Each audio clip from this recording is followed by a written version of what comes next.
Olá a todos, boa tarde a quem está em Portugal, bom dia a quem está no Brasil. Eu estou hoje aqui com meu amigo de longa data, mas que eu não vejo também já tem um tempinho, meu amigo Oscar Gato, enólogo da Adega de Borba. Tudo bom, Oscar? Como Olá, é que estão as coisas por tudo aí? bem? Boa tarde. Tudo bem por aqui? Por aí também? Ótimo. Por aqui está tudo bem. Já terminaram a Vindima 2020? É verdade, nós, por isso, não vou falar em datas, mas de qualquer das formas, nós já terminámos há 2 semanas, por isso há 15 dias. Foi uma vindima para nós média, digamos, em termos de quantidade e em termos de qualidade, dentro daquilo que é normal para a região do Alentejo, de uma forma geral, sem problemas sanitários, com uma maturação regular, talvez não muito diferenciado nas castas entre precoces e mais tardias, mas houve aqui um pequeno afunilamento na maturação das variedades. Mas tudo muito bom. Perfeito. A gente está fazendo, Oscar, esse especial Alentejo no nosso sala de provas aqui da revista Gula. E agora a gente vai ter a honra de conversar com você sobre uma das sub-regiões que eu mais gosto, para falar a verdade, que cabe muito no meu gosto. Ótimo, muito bem, muito bem. Que é a sub-região de Borba, que é bastante diferente, por exemplo, quando você compara, mesmo Porto Alegre, que é aí pertinho, ou Évora, que também não é longe, ou Reguengos, enfim. A gente tem essa diversidade toda muito grande no Alentejo, ou seja, aquela ideia do vinho alentejano ser um tipo de vinho só, com uma fruta compotada, uma acidez mais baixa, um álcool mais alto, que dá uma maciez, isso é passado, não é, Oscar? A gente hoje em dia tem toda essa diversidade incrível nos vinhos alentejanos, entre as quais a região de Borba é uma das que se destaca muito pela elegância. Queria que você explicasse um pouquinho sobre Borba e por que Borba presta vinhos tão elegantes ao mercado. Ok, muito bem, o Alexandre acabou por dizer que o Alentejo, sendo apenas uma região em Portugal com denominação de origem, na verdade ela tem 8 sub-regiões. Por isso tem uma grande região que é o Alentejo e depois tem 8 sub-regiões. Borba é uma dessas sub-regiões, que fica um pouco mais na zona central do Alentejo, mais para norte. Só para dar um exemplo, por exemplo, temos a sub-região da Vidigueira, que é mais a sul no Alentejo, mais próximo do Algarve, e temos a sub-região de Porto Alegre, que é mais a norte do Alentejo, onde tem a maior serra, digamos assim, na zona do Alentejo, que é precisamente a Serra de São Mamede. Nós, em Borba, temos uma outra serra, que é a Serra d'Ossa, que faz, e que fica muito próximo, em linha reta a sul de Borba, fica a 5, 6 km de distância, por isso é muito cerca, muito próximo. Mas é o suficiente esta serra para fazer a diferença entre duas sub-regiões. A sub-região mais a sul, que é a sub-região de Redondo, e a sub-região mais a norte, que é a sub-região de Borba. A norte da sub-região de Borba só há uma outra sub-região, que é precisamente a de Porto Alegre, que fica um pouco mais afastada, são cerca de 60 km, e aí sim Borba acaba por estar num vale entre estas duas serras, mais a sul a Serra d'Ossa, mais a norte a Serra de São Mamede. Há pouco o Alexandre falou porque há alguma elegância, digamos assim, nos vinhos de Borba. Tem um pouco a ver, na nossa opinião, um pouco também com a altitude, ou seja, como nós estamos muito próximo de Borba, da Serra de D'Ossa, que é Borba aqui a 6 km, digamos, nós estamos num planalto, que é um planalto que nós chamamos por eixo dos mármores. Porque mármore tem a ver com o subsolo, que é uma rocha calcária, e é um eixo que, digamos, um pouco que começa a oeste em Portugal, um pouco mais direcionado para o oceano, mas a oeste, e depois se arrasta um pouco para a Espanha, para este, ou seja, faz uma diagonal. E este planalto que atravessa as zonas de Sozel, Estremoz, Borba, Becatel, Alandroal, Vila Viçosa, é um maciço do eixo calcário e do eixo dos mármores. Tem um pequeno planalto. Só para termos uma ideia do que estamos a falar, nós, em termos de Alentejo, de uma forma geral, mais a sul, trabalhamos com vinhas a uma altitude média em relação ao nível do mar, de ordem dos 200, 250 metros. Nós, em Borba, trabalhamos entre os 400 e os 400 metros de altitude, ou seja, estamos numa zona mais alta.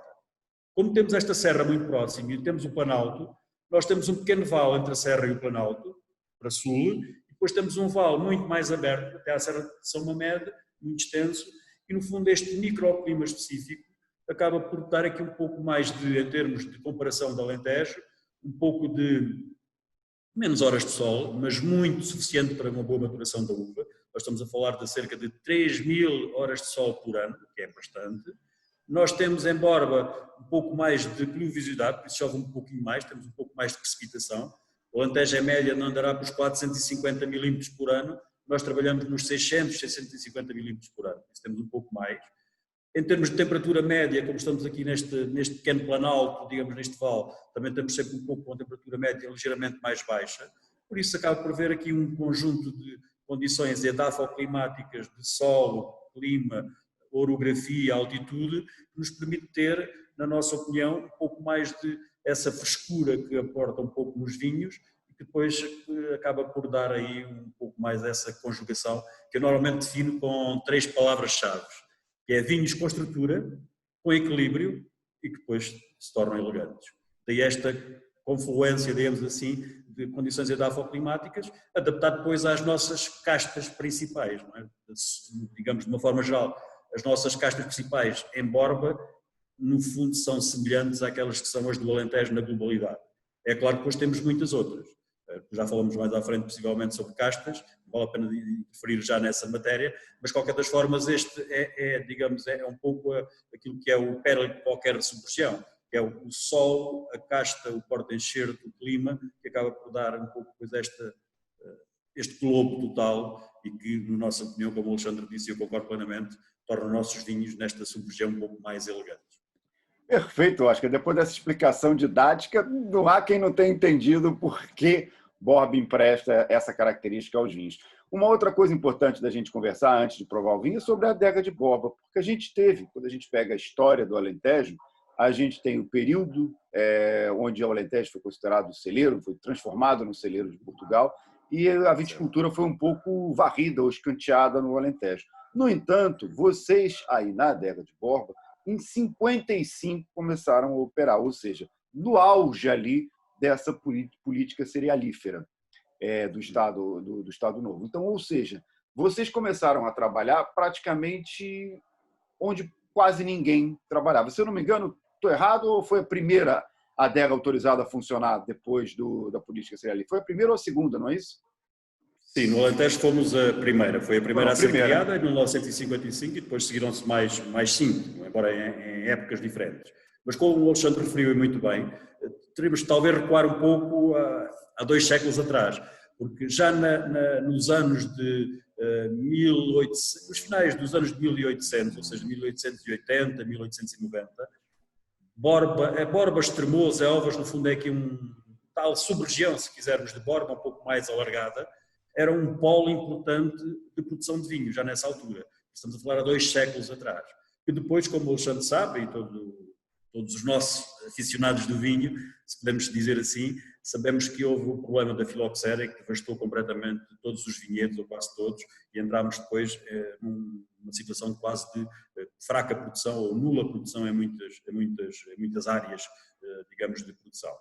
Depois houve a questão em que o Alentejo virou o celeiro de Portugal, em que nitidamente era só cereais para alimentar grande parte da população através do pão, é verdade, mas Borba sempre teve os seus viticultores e ali na década de 1940, 1930 e muitos 40, início da década de 50, já havia 7, 8, 10, 12 viticultores com áreas maiores nesta localidade de Borba.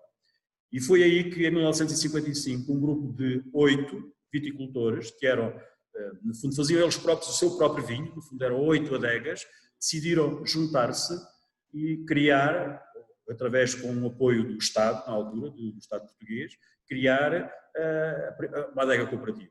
E nessa altura estava a ser criada por uma entidade nacional, que era a Junta Nacional dos Vinhos, um apoio próprio para, a nível do país inteiro, Portugal, incluindo os vinhos verdes, o Douro, o Dão, a Esbeira, o Tejo, a Extremadura, o Algarve, criar adegas cooperativas de forma a poder aglutinar a produção em grupo, não é? Em associativismo, se podemos dizer assim.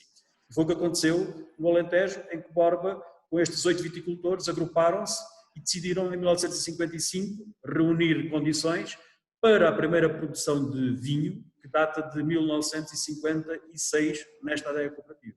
Por isso a adega cooperativa de Borba tem os tais 65 anos de idade, no qual nós acabámos por, e vamos falar daqui a pouco, penso eu, vamos provar um vinho que no fundo também faz lembrar um pouco a história da adega através dos 65 anos de idade. Muito bem. Então, Oscar, isso aqui é importante a gente frisar, né? O Alentejo tem uma história linda no vinho, que vem desde antes que os romanos chegassem aí, ou seja, Os vinhos que estavam nas Claro, caravelas eram vinhos de Évora. E a gente tem... O Alentejo é um produtor de vinhos desde sempre, mas teve esse grande ato que veio logo depois da filoxera e a política. Mas vocês começaram a fazer vinho em 55, ou seja, foram praticamente os primeiros a fazer vinho de forma comercial no Alentejo nessa retomada, muito antes, inclusive, da retomada que veio especialmente ali no meio dos anos 80. Como foi para a adega ser a referência do vinho alentejano durante tanto tempo, no momento em que ninguém praticamente mais no Alentejo podia fazer vinho? Sim, na verdade, a partir do momento em que há este agrupamento de viticultores que acabam por fazer o vinho numa adega única, acabou por ganhar-se sinergias do ponto de vista comercial.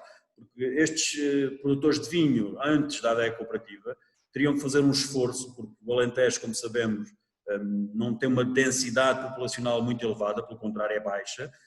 As grandes populações encontram-se nos grandes centros, nas grandes cidades, já há muitos anos, não é só de agora, não é?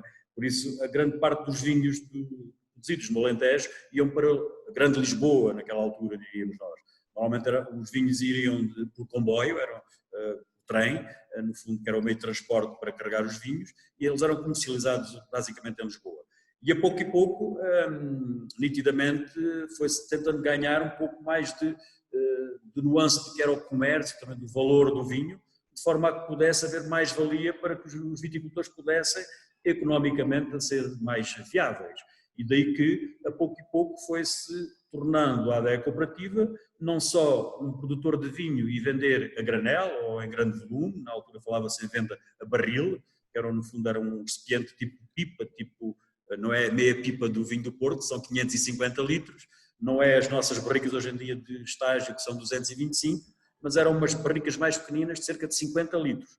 E era assim que o vinho era transportado, digamos assim, para ser depois vendido ao copo e ao cálice nos restaurantes, nos bares, nas adegas. Daí que a adega de Borba, a pouco foi tentar engarrafar. E criou uma linha de enchimento.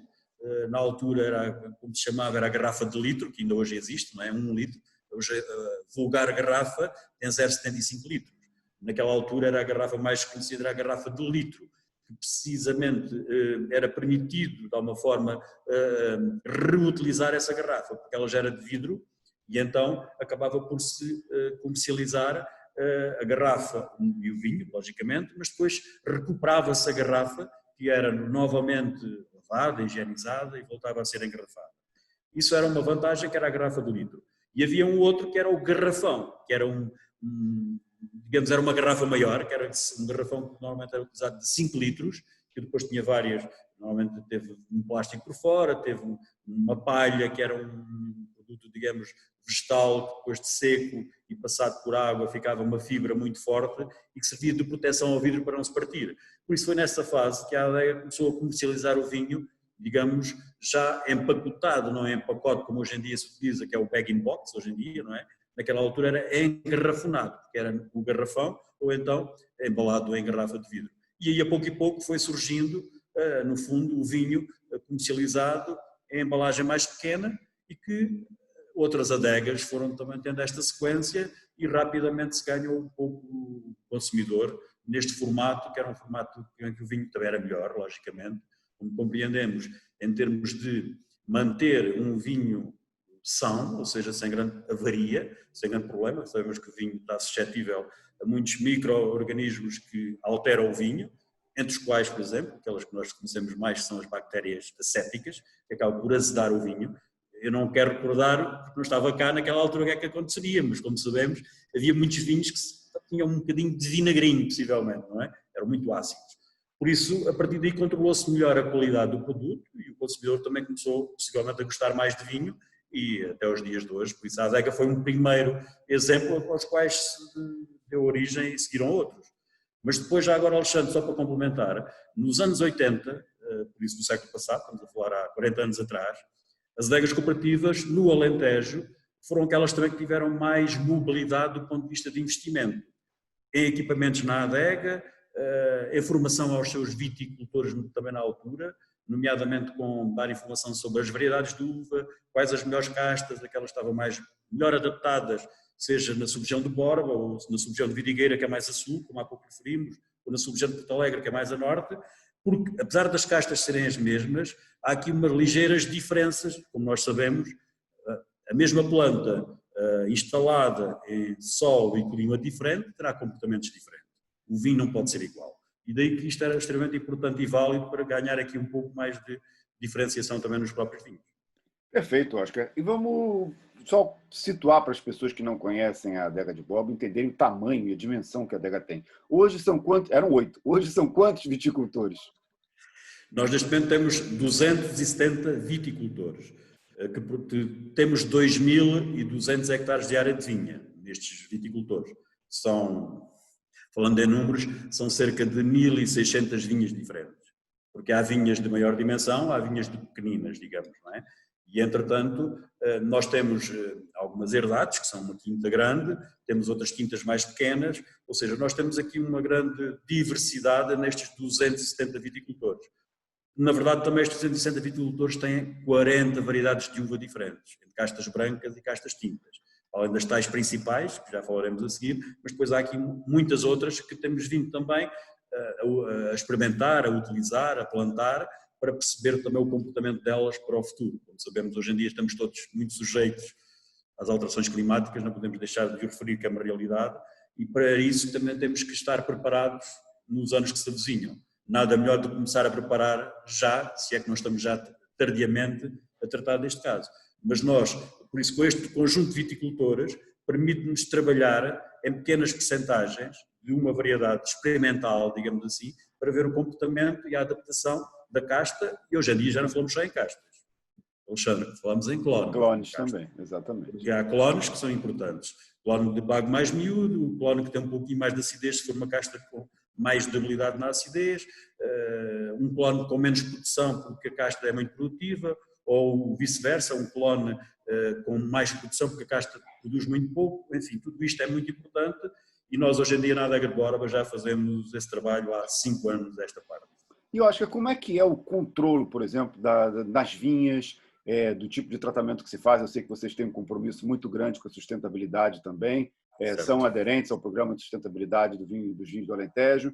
E como é que é feito esse controle com tantos produtores, com tantos viticultores e numa área tão vasta? Como é que é feito isso? Pois nós, lá está, já começámos há 20 anos atrás esta parte, logo no início dos anos 2000, em que adquirimos um programa informático em que as nossas vinhas estão todas informatizadas. Por isso temos tudo no computador, hoje em dia, em que sabemos perfeitamente a área de vinha do viticultor, o ano de plantação daquela vinha, qual a casta, qual o clone, como há pouco referi, qual o porta-enxerto, e vamos todos os anos carregando informação sobre os dados, digamos assim, do ano, ou da colheita desse ano, para ter uma rastreabilidade da vinha ao longo dos anos.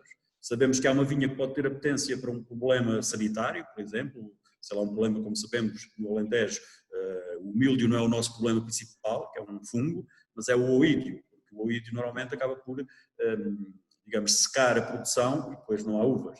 E isso é um problema que no Alentejo acontece, de uma forma geral, em todas as sub-regiões. Mas os viticultores, a pouco e pouco, já têm muita informação para controlar esta doença sem grande problema. É um controle de prevenção em que há um número de tratamentos mínimo, é quase insuficiente, mas é o bastante para controlar a doença. E é natural que há umas parcelas ou outras, depende muito do sol, do clima, do microclima dessa vinha, em que podem ter apetência para esse tipo de problemas. Então nós temos tudo registado, ano após ano, o que nos permite ter uma base de dados bastante alargada e vai-se construindo ao longo dos anos para sabermos mais informação sobre essa vinha. Por isso sabemos quem é o proprietário, qual é a casta, qual é o clone, qual a produção anual, enfim, sabemos tudo sobre a vinha. No fundo é um BI da vinha, é o bilhete de identidade, é o cartão de cidadão da vinha. E isso vai-se construindo e nós estamos a construí-lo há 20 anos esta parte. Por isso é robusto. Isto permitiu-nos evoluir há 6 anos esta parte também, mais profundo no caso da sustentabilidade e da produção integrada. Produzir uvas em sistema de produção integrada. Posso dizer que nós temos neste momento 80% da nossa área já está neste sistema de produção. São o quê? É uma produção mais amiga do ambiente, mais amiga do homem, tem a ver com as substâncias ativas dos produtos fitossanitários que são utilizados, são mais vamos dizer, mais suaves, mais leves. O número de tratamentos por ano também é condicionado. Isto tudo permite que, lá está, somos mais amigos do ambiente, somos mais amigos do homem. É importante ter, e o Alentejo tem, um sistema de rega instalado na vinha, porque sem rega as uvas acabam por secar muito cedo, em anos mais, com temperaturas mais quentes e mais fortes, e a vinha precisa de água, é verdade. Há pouco não falámos, mas o Alentejo chove muito, ou choveria muito no inverno, nós estamos a falar a colheita da uva no verão, no início do outono. E então é quando a vinha precisa de água, é quando o solo já não tem água. Então precisamos de ajudar a planta a sobreviver e a conseguir, no fundo, uma boa maturação das suas uvas, para que o vinho possa ser mais equilibrado e melhor. E isto é importante que o viticultor perceba. O sistema de rega é preciso, custa dinheiro, é preciso também, de alguma forma, gastar menos água, e isto faz parte da sustentabilidade. É preciso saber quantas vezes o trator vai à vinha, para saber quanto é que gasta de combustível, de gasóleo, é importante. Tudo isto é um programa sustentável e que, no fundo, nós estamos, com a maioria dos nossos associados, já neste sistema de produção, o que é de salutar, e agora vamos entrar brevemente, como o Alexandre sabe, a Comissão Vitivinícola Regional do Alentejo criou o Programa de Sustentabilidade dos Vinhos do Alentejo, no qual a Adega de Borba é um dos seus pioneiros e já está bem enraizado para pedir, no fundo, esta certificação aos seus viticultores, mas também na adega. Na adega nós temos um investimento, podemos falar nisso também, esta conversa é com as cerejas, não é? Mas nós temos um investimento também há 10 anos a esta parte, onde temos sistemas de produção na adega, transformação da uva, em que temos, por exemplo, um sistema de Ganymed, em que durante a fermentação não é utilizada energia, há um aproveitamento da libertação do gás, da fermentação, em que faz a remontagem da própria uva no recipiente, ou seja, isto é poupança de energia. Por exemplo, é um dos exemplos, não é? Nós temos já N painéis fotovoltaicos e solares, permite gerar energia própria, que não consumimos energia da rede, aproveitamos o nosso sol que também temos, nas nossas coberturas dos nossos armazéns, por exemplo, também. Temos eu penso que o Alexandre já esteve cá também, temos no nosso espaço mais moderno, temos um enraivamento em toda a cobertura, que são cerca de 15 mil metros quadrados, quer dizer, em vez de, é um sistema também, lá está, verde, em que mais uma vez estamos a defender o ambiente, ou seja, é um conjunto bastante alargado de práticas que já temos, quer em adega, quer na vinha, o que nos torna mais sustentáveis para o futuro, sem dúvida, e mais amigos do ambiente e de nós próprios, e dos nossos filhos, nossos netos também. Sem dúvida, eles agradecem muito esse tipo de iniciativa. Vamos provar o vinho? Estou com uma sede danada aqui. Vamos lá. Começamos aqui com um vinho que é super clássico aqui no Brasil, aliás, não só no Brasil, no Alentejo também, em Portugal, é o Adega de Borba Reserva, aqui da safra 2018. Esse rótulo aqui. O Alexandre já reparou que tem uma pequenina medalha, digamos, incorporada nesse rótulo, certo? É, aqui, edição de 25ª edição, não é isso? Nem mais, nem mais. É interessante, vamos provar a 25ª edição deste rótulo.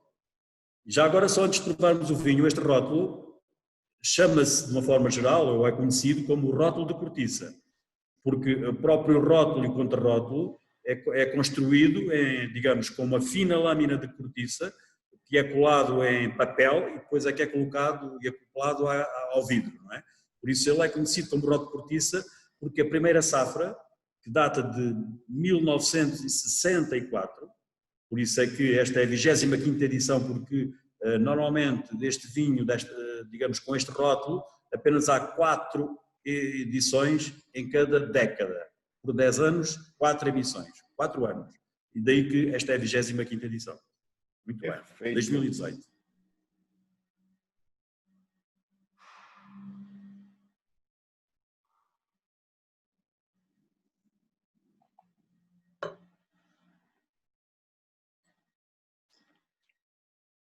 Me corrija se eu estiver errado, Oscar. Aqui a gente tem Trincadeira, Alicante e Aragonês, mas também tem Castelão, não é isso? Certo. Pronto, estas são as 4 variedades de uva tinta principais do Alentejo, de uma forma geral, e também da sub-região de Borba. Aragonês, Trincadeira, Alicante Pechê e Castelão. Castelão é uma pequena porcentagem, porque é uma casta um pouco diferente, depois podemos falar um pouquinho sobre isso, se o Alexandre entender, se houver tempo, mas no fundo Portugal e o Alentejo, e nós Borba de uma forma geral, somos no fundo produtores de vinhos de lote, não é? Por isso, vinhos do corte. Há este blend de várias variedades, nós entendemos, e neste caso podemos dizer um pouco isso, em que o aragonês para nós, aqui no nosso microclima da sub-região de Borba, e na nossa área de intervenção, o aragonês normalmente é uma fruta, digamos, em termos aromáticos, ou aromático ou gustativo se quisermos, normalmente tem frutos vermelhos, basicamente é isto. Pode ser um pouquinho mais maduro ou menos maduro, depende muito do teor álcool provável da uva e do álcool do vinho, mas nós caracterizamos o aragonês por frutos vermelhos maduros. Depois temos a trincadeira, que tem um pouco um fruto mais silvestre, um pouco mais ácido, maduro, mas um pouco mais ácido, e que faz um bom equilíbrio com o aragonês, que é menos ácido. E se nós dizemos que é um fruto silvestre, talvez mais framboesa, por aí, uma amora vermelha, um pouco diferente. O Alicante Bouschet, mais corpo, mais volume, mais estrutura, não é muito aromático, não é muito de sabor, mas ele dá consistência, dá cor, dá corpo ao vinho, estrutura. O Castelão também tem um pouco de fruto mais silvestre, mas um pouco mais ácido e menos maduro talvez, tipo mais morango. E nesta conjugação destes descritores aromático-gustativos, se faz a harmonia. Fruto mais vermelho, pode ser mais compota, menos compota, fruto silvestre, um pouco mais geleia, menos geleia, estrutura, volume, cor do Alicante Bouschet, complementado também com alguma frescura do Castelão e algum fruto mais silvestre, mais framboesa, um pouco mais elegante talvez na parte final. E, no fundo é este corte que pretendemos. Claro que depois temos mais qualquer coisa, não é? É um vinho que estagia em barrica e em tonela, mas barricas não novas, não de primeira utilização. Normalmente para este vinho reserva nós utilizamos barricas já de terceiro, quarto ano, um pouco por aí. Vou só fechar aqui uma coisinha que apareceu, peço desculpa. Nada, não há problema. Por isso barricas já com alguma utilização, com um tanino de madeira mais suave, mais macio, aqui muito carvalho francês, por isso mais componente mais especiada, digamos assim, mais especiaria do carvalho francês, para depois fazer uma integração.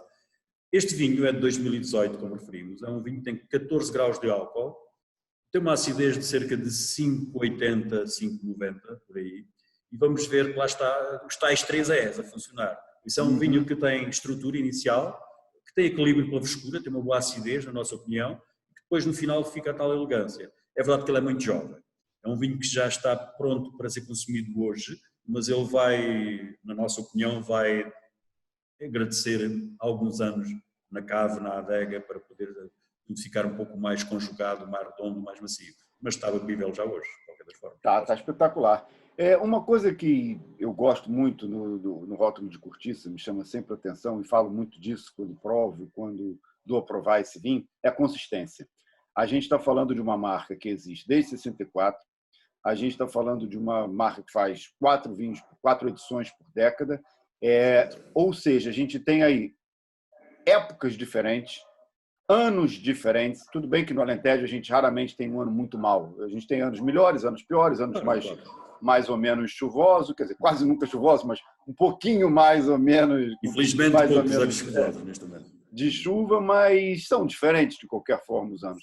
Ainda assim, o rótulo de cortiça, mesmo com essas diferenças pontuais e sutis que a gente pega de edição para edição, é uma consistência, um fio condutor muito marcante. A que se deve isso, Oscar? É uma filosofia desse vinho sempre ser construído mais ou menos buscando essa consistência ou ele nasce assim? Sim, na verdade, e como o Alexandre referiu e muito bem, e qual agradecemos, é um vinho que lá está, por isso é que é a 25ª edição, a primeira é de 64, não é? 1964, mas na verdade, e nós recentemente com a revista de vinhos em Portugal, fizemos uma prova vertical de, salvo erro, de 12 vinhos, 12 ou 14, já não me recordo, em que os vinhos mais antigos, como seja o 1967, 67, por isso o 67 para nós é o terceiro vinho desta marca, não é?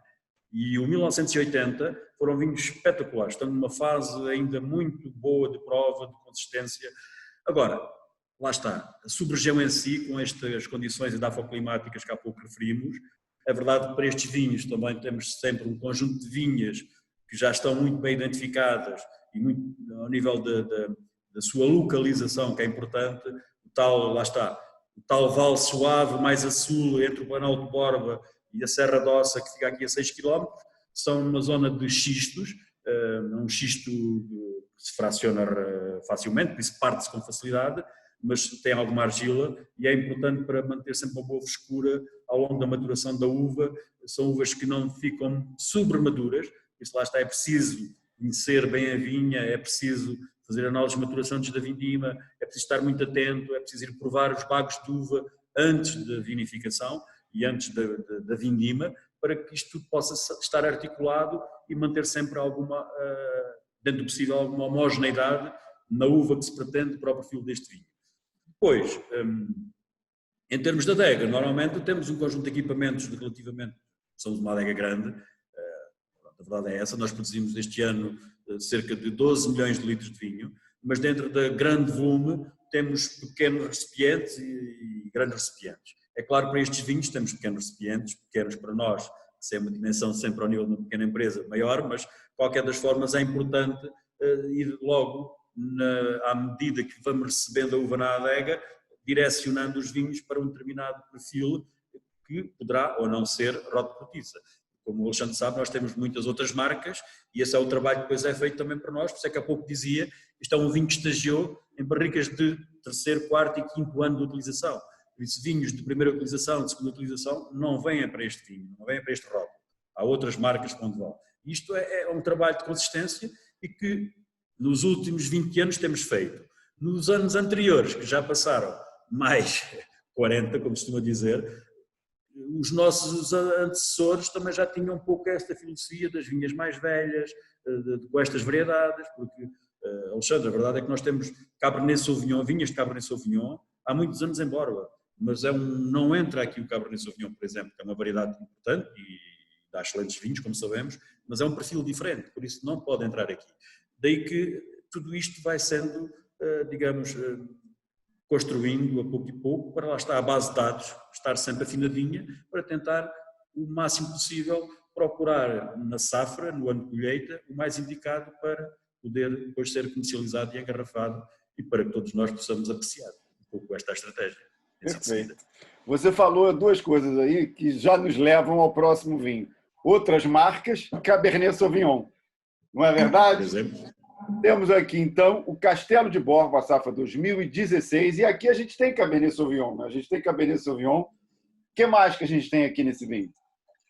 Temos Aragonês, Alicante Bouschet, Touriga Nacional e Cabernet Sauvignon. Pronto, aqui temos duas das nossas principais variedades, que é o Aragonês e no fundo, o Alicante Bouschet. São aquelas que dão estrutura a toda a nossa componente, digamos assim, mais de vinhos de uma forma global. E depois temos aqui duas castas, uma delas mais recente no Alentejo, que é a Touriga Nacional, como sabemos a origem é no Douro, no Dão, mais a norte de Portugal, mas que ao longo, vamos dizer, destes últimos 15 anos, que já experimentamos esta variedade, ela mostra alguma consistência no nosso microclima. Não é uma Touriga Nacional típica, digamos assim, dos vinhos do Douro, não é uma Touriga Nacional típica dos vinhos do Dão, com maior elegância também não, mas ela vai variando aqui um pouquinho entre os anos. Pode ser mais semelhante a uma região ou outra, mas é uma casta que está bem adaptada. E como é uma casta, como sabemos, há pouco falámos nas características das outras variedades, a Touriga Nacional, aqui pelo menos em Portugal, tem essa componente mais floral da própria casta. Não é? É uma casta que aporta um descritor não de muita fruta, mas um pouco mais de flor. E depois depende aqui, muitas vezes, lá está, do terroir, do micro-terroir. Nós, nos argilocalcários, ela tem uma tendência em ser mais parecida com o Dão. Se formos para o xisto, tem uma tendência mais semelhante ao Douro. E por isso é importante esta característica floral, lá está, na tal conjugação do blend, poder aportar aqui um toque diferenciador com este descritor. O Cabernet Sauvignon, em Borba, e antes da adega de Borba ser constituída, já existia um vinho monovarietal na sub-região de Borba de Cabernet Sauvignon, que data de 1947. Um produtor que, por acaso, foi um dos que não fez um grupo de constituir a adega, era um produtor engarrafador individual, que já tinha Cabernet Sauvignon nessa altura. Por isso, o Cabernet Sauvignon em Borba já tem uma longa tradição, digamos assim. E nós, na adega de Borba, temos uma área interessante, só para ter uma ideia, nós temos cerca de 40 hectares de Cabernet Sauvignon, é uma área grande, não é? Claro, depois diluímos nos nossos vinhos, aqui está uma pequena percentagem, mas o Cabernet Sauvignon em Borba não é um Cabernet Sauvignon de Bordeaux, ou francês, ou chileno. Porquê? Caracterizando um pouco rápido, talvez, e fazendo só aqui um paralelo, o Cabernet Sauvignon, por norma, é um mais vegetal, um pimento verde, normalmente.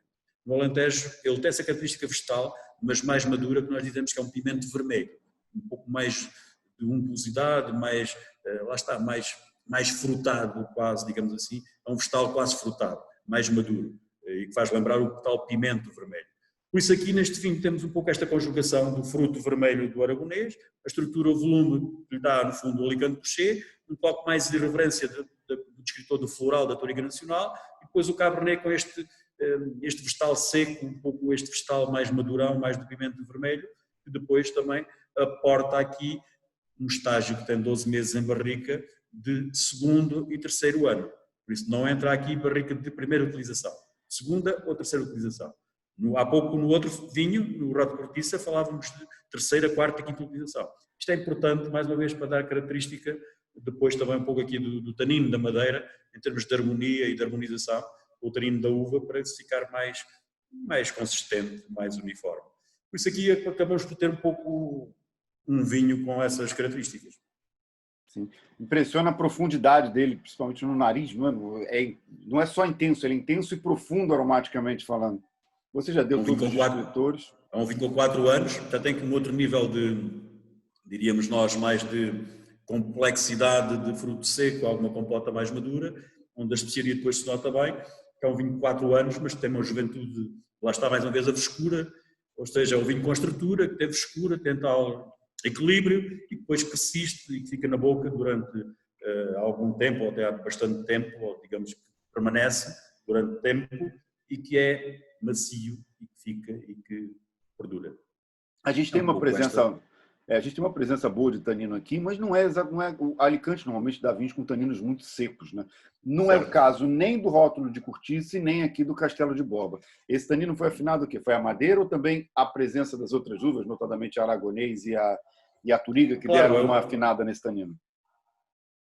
Este vinho também tem 14 graus de álcool, por isso aqui nós acabamos por ter nos nossos vinhos de gama reserva, grande reserva ou garrafeira, normalmente 14 graus e meio, mas sempre com o tal nível de equilíbrio da acidez, para não ficar vinhos muito cheios, muito encorpados, enfim, aqueles vinhos quase que nós digamos muitas vezes de comer à colher, não é isso. Não é isso que nós pretendemos e não é isso que na nossa filosofia de trabalho queremos. Por isso daqui ter o tal fruta madura, não é?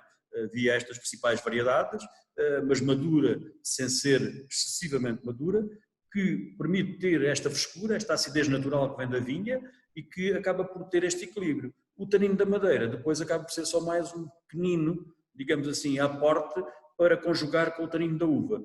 Daí que neste caso não utilizamos os tais taninos de madeira mais jovem, do primeiro ano, precisamente para dar aqui um pouco já de arredondamento, um pouco mais de suavidade, de macieza, de untuosidade e que permite-nos ter aqui um vinho com tal balanço, que estes são os vinhos que hoje em dia, já agora se o Alexandre se me permitir, no Brasil eu sei que ainda temos muitos consumidores, felizmente, que dão muita atenção ao vinho, nomeadamente à refeição, como gastronomia. Podemos estar a conversar, como nós estamos aqui, durante 1 hora ou 2 horas e o vinho vai evoluindo. Começa com umas notas talvez de fruto mais jovem, fruto mais fresco, depois fruta mais compota, depois um pouco mais de especiaria, ou seja, ele vai andando normalmente. Nós hoje na Europa e em Portugal também, não pode deixar de ser verdade, e o Alexandre conhece, não temos tempo quase para beber vinho. Refeições muito rápidas, tudo muito à pressa. Sim, infelizmente. Tempo ao vinho.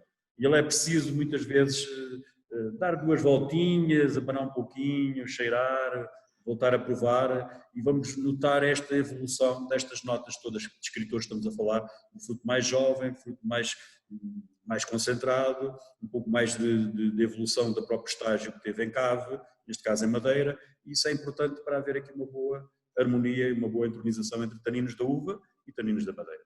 Perfeito. Você falou, Oscar, que vocês têm 40 castas, não é isso? De todos os produtores, você trabalha com 40 castas. O que você tem aí de raro, aquela coisa que quase que só você tem, e em que você aposta, por exemplo, para o futuro? Você que é um cara que conhece bastante o Alentejo e tem uma ótima visão de mercado também. Então, vou fazer duas perguntas em uma, assim. Aquela coisinha que é aquela coisa muito rara de nicho e aquela outra aposta sua, talvez, para os próximos anos. Não, Alexandre, na verdade, estas 40 variedades, elas já existem, não todas, mas eu diria cerca de 20, 25 já existem há 20 anos, à vontade. Mais recentemente, no caso das castas tintas, há pouco falámos das alterações climáticas, ou seja, e há pouco já referimos também que cada vez temos um inverno menos chuvoso, chove menos, há menos água. Se há menos água, normalmente a uva acaba por ter menos acidez, porque a maturação, açúcar, as plantas trabalham bem, felizmente no Alentejo, não é? Elas têm condições para trabalhar e, como se costuma dizer normalmente, a videira, entre aspas, é uma fábrica de açúcar. Por isso, se nós não conseguimos equilibrar, ela está sempre a trabalhar, desde que tenha condições para isso, e não para. Por isso, açúcar, açúcar, açúcar, depois temos vinho muito alcoólico. Para que isso não aconteça, tem que se equilibrar. Mais recentemente, Petit Verdot, por exemplo, uma casta francesa, como sabemos, que tem um nível de acidez mais elevado.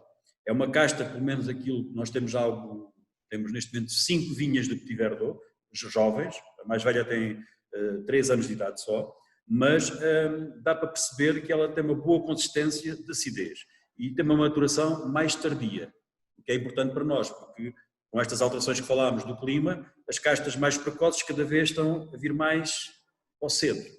E é preciso ter aqui uma janela para que se possa vindimar as castas na altura ótima de vindima, quando elas estão no ponto certo. Se todas elas amadurecem ao mesmo tempo, não conseguimos vindimar tudo ao mesmo tempo. Tem que haver aqui um alargamento entre castas mais precoces e castas mais tardias. O Petit Verdot é uma casta mais tardia.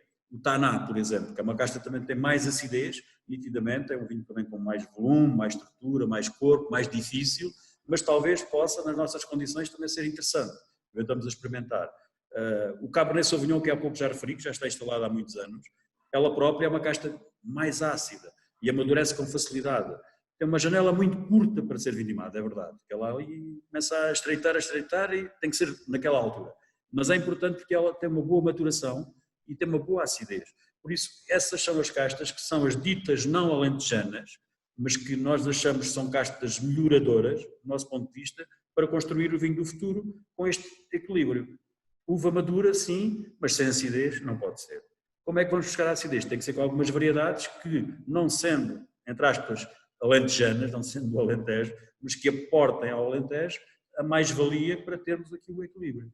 Por exemplo, são 3 casos que posso evidenciar e que temos algumas vinhas já instaladas, no caso do Cabernet já há muitos anos e que faz todo o sentido, e agora mais recentemente o Petit Verdot e o Taná, como 2 exemplos, que é importante.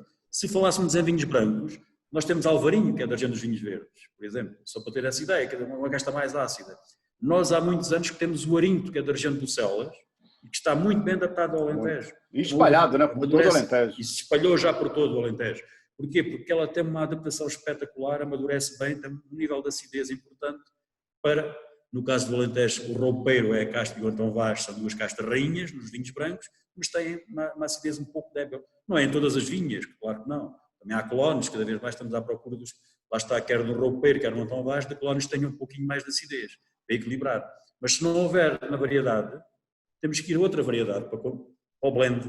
Cá está o Arinto, o Alvarinho, por exemplo, importantes para os blends. E esta é a experimentação para o futuro. Não sei, vamos ver o que vai acontecer, ninguém saberá, não é? Mas cá estaremos para ir contando a história ao longo dos próximos anos. Oscar, a gente vai encerrar agora com uma coluninha que a gente faz aqui, são 3 perguntinhas, chama Sem Sulfito. Mas não é sem sulfito o vinho, não, tá? Só as perguntas que são sem sulfito. São 3 perguntinhas que a gente faz para os nossos convidados, para a gente encerrar a entrevista, sempre com uma pitada quase que de bom humor. Então vamos começar. Primeiro, Oscar, se você tivesse que levar, no meio de tantas uvas e tantas possibilidades que você tem aí na adega, aliás, eu imagino que os outros produtores devem morrer de inveja, né? Você administra uma estrutura larguíssima, com um monte de possibilidades diferentes, imagino que isso deve dar uma inveja danada em um monte de gente aí. Mas vamos lá, se você tivesse que, no meio disso tudo, escolher uma casta, pode ser branca ou tinta, para levar para uma ilha deserta e encher a ilha deserta com de vinhas dessa casta, qual seria? Boa, isso é uma boa pergunta. Uma ilha deserta, se está muito calor, tem que ser uma casta branca. Tá Eu levaria o Arinto. Levaria o Arinto, perfeito. Olha que eu acho que eu também, viu? Eu gosto muito de Arinto. Segunda pergunta. Você já está há quanto tempo na adega? Há 20 anos. Há 20 anos. O que você poderia, o que o Oscar Gatto de 2020 poderia, se tivesse a oportunidade de chegar para o Oscar Gatto de 2000 e explicar para ele ali? E o que você acha que o Oscar Gatto de 2000 falaria para o Oscar Gatto de 2020? Que deveria ter instalado variedades mais cedo, precisamente para poder chegar a esta altura e já ter mais informação para os vinhos ficarem ainda mais equilibrados do que aquilo que já são hoje em dia, da nossa parte. E agora a última pergunta, Oscar. Como é administrar as expectativas, os desejos, os anseios de 200 e lá vai pedra por viticultores falando no seu ouvido e querendo, cada um com expectativa de uma coisa? Como é que é fazer essa gestão aí? Não deve ser fácil. A gestão chama-se comunicação, informação, formação. São 3 palavras-chave. Comunicação, informação e formação. É importante os viticultores perceberem que a adega é só uma, não são 300 ou 200 adegas, é apenas uma, e se todos estivermos mais informados, é mais fácil trabalhar em conjunto e daí que chegar a um bom rendimento económico, que é aquilo que todos nós, enquanto viticultores, esperamos, é ser sustentáveis, ganhando algum dinheiro para poder investir na cultura e também, porque não, ter algum dinheiro para o prazer, para o lazer, do bom beber, do bom descanso, na tal ilha, estar um pouquinho mais à vontade, com os pezinhos para o ar, com uma boa gastronomia, e aqui, no fundo, é a palavra-chave. Um bom vinho é aquele que nos leva também a uma boa gastronomia e vice-versa. Vinho e comer terá que ser beber e comer, como costuma dizer. Esta harmonização será sempre excelente. Perfeito, Oscar. Para nós que gostamos. Oscar, em nome da Gula, muito obrigado por aceitar o nosso desafio e vir aqui à nossa sala de provas virtual. No futuro faremos uma sala de provas. Hoje em dia estamos tão longe e tão perto, não é? Exatamente. Saúde para todos. Saúde, Oscar. Para os nossos ouvintes no futuro. Saúde.